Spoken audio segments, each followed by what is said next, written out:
अंतर विषय वासना वरते, बाहर लोक लाज भय भारी। ताते परम दिगंबर मुद्रा, धर नहीं सके दीन संसारी। ऐसी दुद्धर नगन परीश है, जीते साधु शील व्रत धारी। निर्विकार बालक वत निर्भय, तिनके पायन ढोक हमारी। मन में विषय वासना विद्यमान रहती है और बाहर में दुख की लाज शर्म रहती है और भय भी भारी रहता है। इस प्रकार से परम दिगंबर मुद्रा को जो कायर डरपोक होते हैं, ऐसे दीन संसारी इसको धारण नहीं कर सकते। ऐसे दुर्धर कठिन नगन परिचय को जो साधु शील व्रत के धारी हैं उसको जीतते हैं। मन में कोई भी उनके विकार उत्पन्न नहीं होता, जैसे बालक के समान निर्भय होकर के वो अपने जीवन का यापन करते हैं।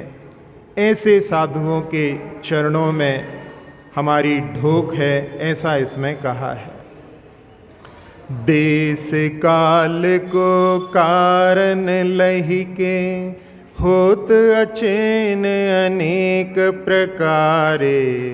तब तहाँ खिन्न हो ही जगवासी, कल मलाए थिर तापद छारे।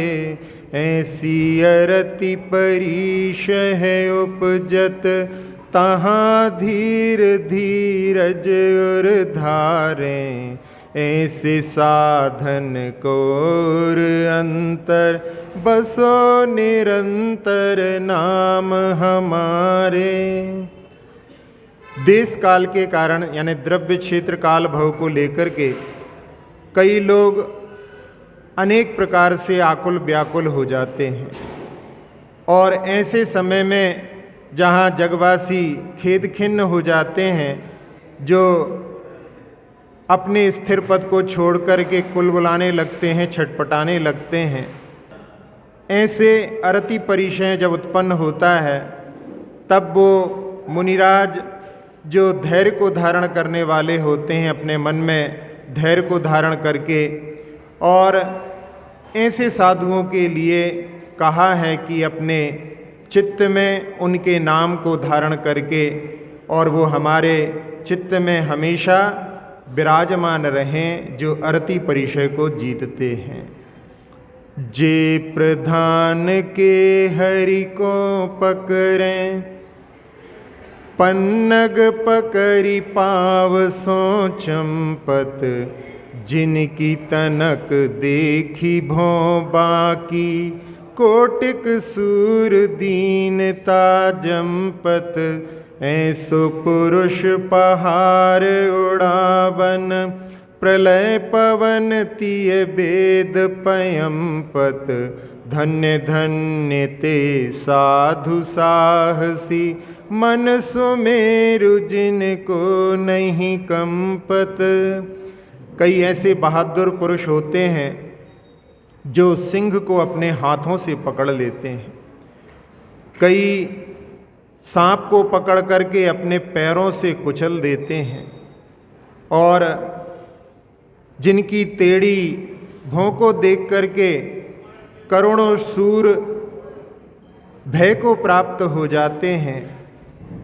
ऐसे पुरुष भी जहाँ पर स्त्री वेद से उठने वाली जो प्रलय पवन है, जो कि पहाड़ों को उड़ाने में समर्थ होती है, ऐसे पुरुष वहाँ पर कप जाते हैं।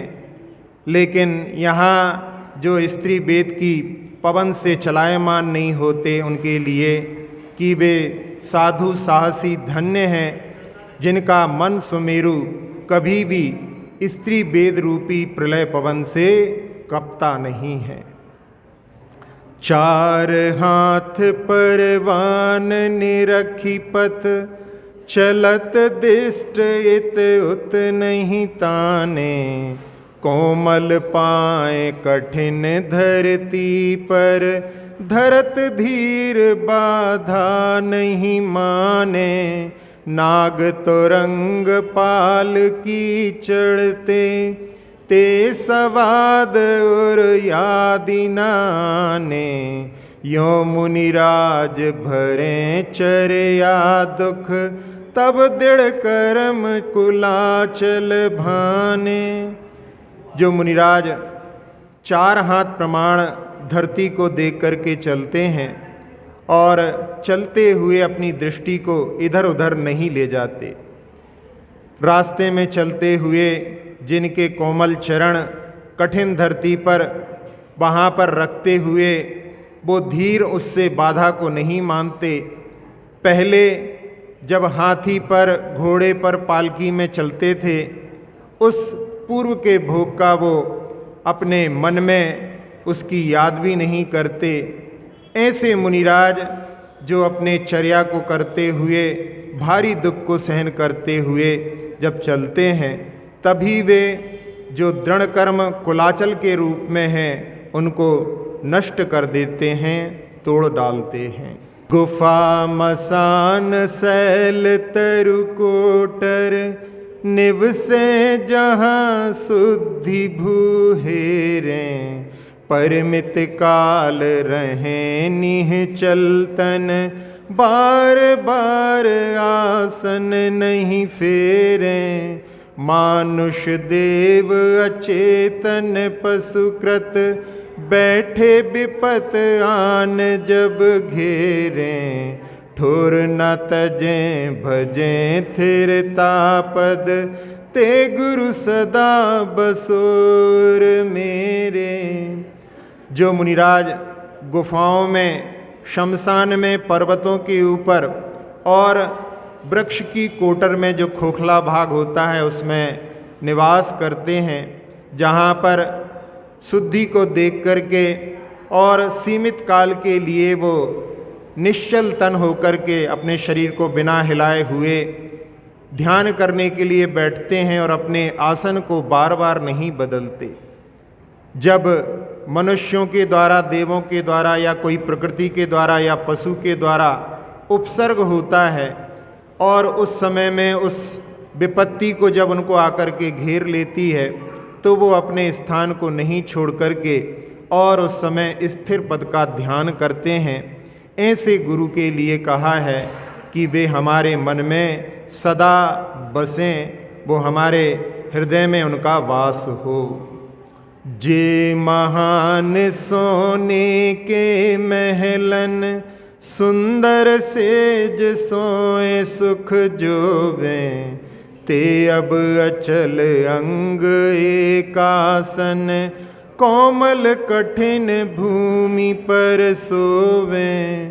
पाहन खंड कठोर काकरी, गड़त कोर कायर नहीं होवें।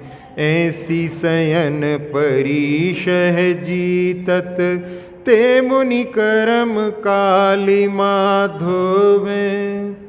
जो पहले महान सोने के महलों में सुंदर सेज पर सोते थे और सुख का सेवन करते थे, अब वे मुनिराज अपने शरीर को बिना हिलाए हुए एक आसन में, चाहे कोमल भूमि हो चाहे कठिन भूमि हो, उस पर शयन करते हैं और पत्थर के टुकड़े, कठोर कांकरी उनके शरीर में गड़ती है और उनके कोर जो तीखे होते हैं और उनसे वो कभी भी डरते नहीं हैं, घबराते नहीं हैं। ऐसे जो शयन परिचय को जीतते हैं, वे मुनिराज ही कर्म रूपी कालिमा को धोने में समर्थ होते हैं। जगत जीव जावंत चराचर, सबके हित सबके सुख दानी। तिन्हें देख दुर्वचन कहें दुठ, पाखंडी ठग यह अभिमानी। मारो याहि पकड़ि पापी को, तपसी भेष चोर है छानी। ऐसे वचन बाण की वर्षा क्षमा ढाल ओढ़े मुनि ज्ञानी।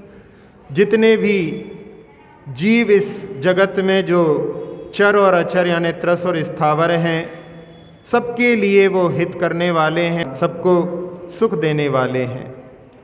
उनको देख करके कोई दुष्ट दुर्वचनों को कहता है और कहता है कि ये पाखंडी हैं, ठग हैं, यह अभिमानी हैं, इनको पकड़ करके ये पापी हैं, इनको मारो, ये तपसी के भेष में छिपे हुए चोर हैं। ऐसे वचनों के बाणों की वर्षा को भी होने पर जो क्षमा रूपी ढाल को ओढ़ करके और उन वचनों की बाणों की वर्षा को सहन करते हैं, वे मुनि ज्ञानी धन्य हैं। निरपराध निर्वैर महामुनि तिनको दुष्ट लोग मिली मारें। केई खींच थंब सो बांधत केई पावक में पर जारें।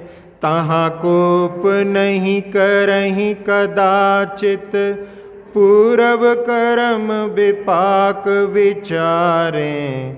समरथ होए सहें बंधन ते गुरु सदा सहाय हमारे। मुनिराज, कोई अपराध नहीं किया है, निरपराध हैं, किसी से बैर नहीं है। ऐसे महान मुनि, उनको भी देख करके दुष्ट लोग मारते हैं। कोई उनको खींच करके और खंबे से बांध देता है, कोई दुष्ट उनको अग्नि में जलाने लगता है। ऐसी स्थिति में भी वो वहाँ पर कभी भी क्रोध नहीं करते और उस समय अपने पूर्व कर्म के फल के रूप में उसका विचार करते हैं। समर्थ होने पर भी उसको सहन करते हैं। ऐसे बंधन को जो समता के साथ में समर्थ होने के बाद में भी सहते हैं, वे गुरु हमारे लिए सदा सहाई होवें। घोर वीर तप करत तपोधन भयो खीन सूखी गल बाहीं। अस्थि चाम अवशेष रयो तन नशा जाल झल क्यों जिस माही। औषधि असन पान इत्यादिक प्राण जाए पर जाचत नाही। दुद्धर अजाचीक व्रत धारें करही न मलिन धर्म पर छाही। जो अत्यंत कठोर महान तप करते हैं, ऐसे तप को ही धन मानने वाले तपोधन, जिनका शरीर क्षीण हो गया है, जिनका गला और बाहें सूख गई हैं, मात्र चाम के ऊपर, मात्र जो अस्थियों के ऊपर चर्म अवशेष रह गया है और तन में वहाँ पर नसों का जाल बाहर झलकने लगा है, जो औषधि भोजन पानी इत्यादि की कभी भी याचना नहीं करते, भले ही प्राण चले जाएं, ऐसे कठिन याचना नहीं करने वाले अजाचिक व्रत का वो धारण करते हैं और कभी भी याचना करके जो धर्म की प्रतिबिंब है उस परछाई को कभी भी मलिन नहीं करते। एक बार भोजन की बिरियाँ मौन साधी बस्ती में आवें। जो नहीं बने जोग भिक्षा विधि तो महंत मन खेद न लावें। ऐसे भ्रमत बहुत दिन बीते तब तप विरद भावना भावें। यों अलाभ की परम परीश है सहे साधु सोई शिव पावें। एक बार भोजन के समय में वो मौन को धारण करके बस्ती में आते हैं और यदि भिक्षा विधि में यदि योग्य नहीं बनता तो उस समय में वो महान साधु मन में खेद को नहीं लाते। इस प्रकार से भ्रमण करते हुए बहुत दिन बीतने पर भी वो तप और व्रत की भावनाओं से अपने मन को पवित्र रखते हैं और इस प्रकार से जो अलाभ परिचय को, जो कि महान दुर्धर है, उसको जो सहन करते हैं, वे ही साधु मुक्ति को प्राप्त करते हैं। बात पित्त कफ सोनित चारों, ये जब घटे बड़े तन माहें, रोग संजोग सोग तन उपजत, जगत जीव कायर हो जाहे। ऐसी व्याधि वेदना दारुण, सहे सूर उपचार न चाहें। आत्मलीन देह संविरकत, जन जति निज नेम निभाहें। बात पित्त और कफ रक्त, ये चारों जब शरीर में घटते हैं या बढ़ते हैं तो उस समय में शरीर में रोग उत्पन्न हो जाता है और रोग के कारण शोक भी उत्पन्न होता है और ये संसार में जीव उसके कारण में घबराते हैं, डरपोक हो जाते हैं। ऐसी प्रचंड व्याधि में वेदना होने पर भी जो शूरवीर मुनिराज हैं उपचार की इच्छा नहीं रखते और अपने आत्मा में लीन रहते हैं, देह से विरक्त रहते हैं। ऐसे जैन साधु अपने नियमों का निर्वाह करते हैं। सूखे तिन अरु तीखन कांटे, कठिन काकरी पाए विदारे। रजोड़ी आए परे लोचन में, तीर फांस तन पीर बिथारे। तापर पर सहाय नहीं वांछत, अपने कर सो काढ़ न डारे। यों तिन परस परीशह विजयी, ते गुरु भव भव शरण हमारे। जब सूखे तृण और तीक्ष्ण कांटे और कठोर पत्थर आदि पैर को वहाँ पर बिदार देते हैं, यानी उनके माध्यम से पैर फट जाते हैं, धूल उड़ कर के नेत्रों में आकर के गिर जाती है और तीर या फांस तन में पीर को उत्पन्न कर देती है, अति दुख को उत्पन्न कर देती है। उस पर भी वो सहायता नहीं चाहते और अपने हाथ से भी उसको निकाल करके नहीं डालते। इस प्रकार से जो तृण स्पर्श का परिचय है उसको जीतने वाले हैं, वे गुरुदेव भव भव में हमारे शरणभूत होवे। जाव जीव जल न्योन तजो जिन, नगन रूप बन थान खरे हैं। चले पसेब धूप की बिरियाँ, उड़त धूल सब अंग भरे हैं। मलिन देह को देखी महामुनि, मलिन भाव उर नाही करे हैं। यों मल जनित परिशह जीते, तिने हाथ हम शीस धरे हैं। जिन्होंने जब तक जीवन है तब तक जल से स्नान नहीं करेंगे ऐसा त्याग किया है और नग्न रूप को धारण करके वन के स्थान में खड़े हुए हैं। जब धूप की बिरियाँ होती, यानी जिस समय में सूर्य अपनी प्रचंड धूप उनके ऊपर डालता है और वायु चलती है, उस समय में पसीने के कारण में सारे अंग उस धूल से जो है दूषित हो जाते हैं। ऐसे मलिन देह को देख कर के भी वो महामुनि उस मलिन देह को देख कर के भी महामुनि कभी भी अपने मन में ग्लानि के भाव नहीं लाते। इस प्रकार से जो मल से उत्पन्न परिचय को जीतते हैं, उनके प्रति अपने दोनों हाथों को हम मस्तक पर रख कर के उनको नमन करते हैं। जे महान विद्या निधि विजयी, चिर तपसी गुण अतुल भरे हैं, तिनकी विनय बचन सो अथवा, उठी प्रणाम जन नाहि करे हैं। तो मुनि तहाँ खेद नहीं माने, और मलिनता भाव हरे हैं। ऐसे परम साधु के अहनिसी, हाथ जोड़ी हम पाए परे हैं। जो महान विद्याओं के धारी हैं, परमत पर विजय प्राप्त करने वाले हैं, चिरकाल से तप करने वाले साधु तपस्वी हैं, जो अतुल्य गुणों से भरे हुए हैं, उनकी विनय वचन के द्वारा अथवा उठ कर के कोई उनको प्रणाम नहीं करता तो भी वे मुनिराज अपने मन में खेद खिन्न नहीं होते और अपने मन में कभी भी मलिनता के भावों को धारण नहीं करते, उनको दूर कर देते हैं।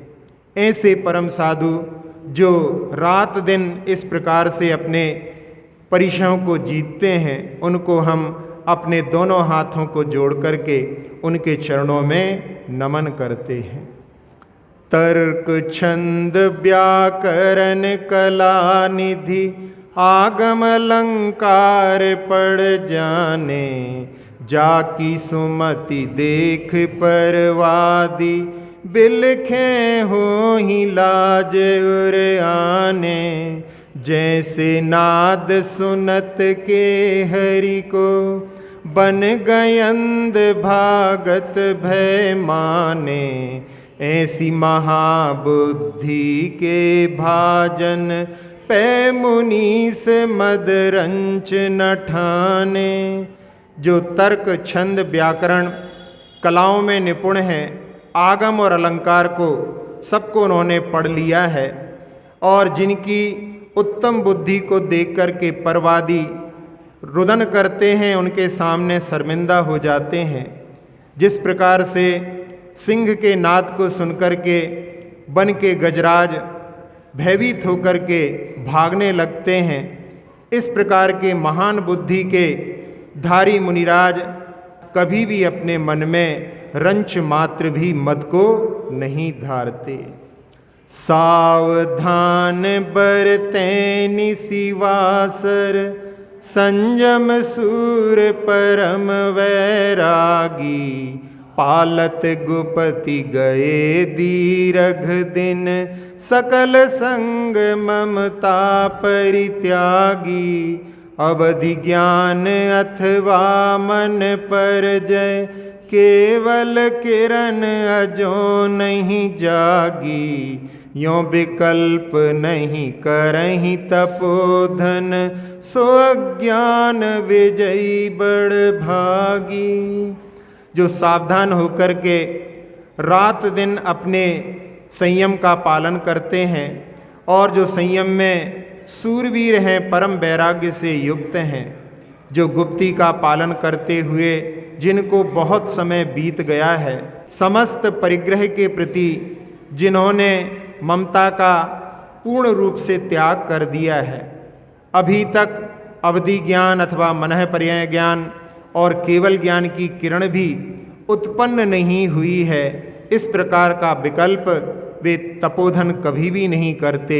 इस प्रकार से जो अज्ञान परिचय पर विजय प्राप्त करते हैं, वे बड़े भाग्यशाली मुनिराज होते हैं।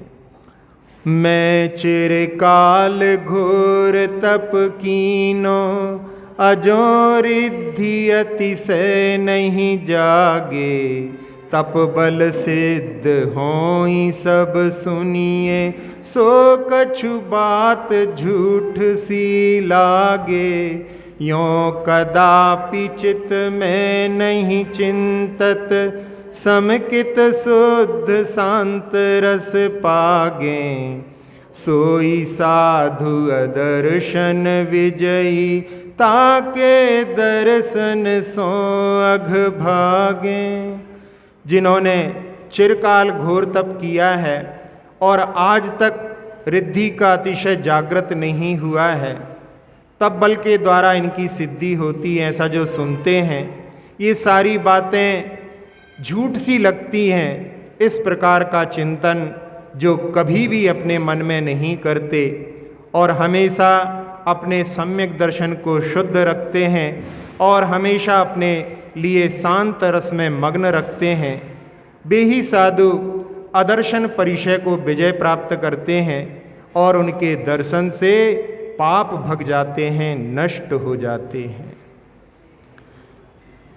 ज्ञान वर्णी सुदोय प्रज्ञा ज्ञान होय, एक महामोह ते अदरस बखानिए, अंतराय कर्म सेति उपजे अलाभ दुख, सपत चारित्र मोहनी के बल जानिए, नगन निषिद्या नारी मानसन मान गारी, जाचना रति सब ग्यार ठीक ठानिए, एकादश बाकी रही बेदनी उदय सो कही, 22 परीक्षा उदय ऐसे उर आनिए।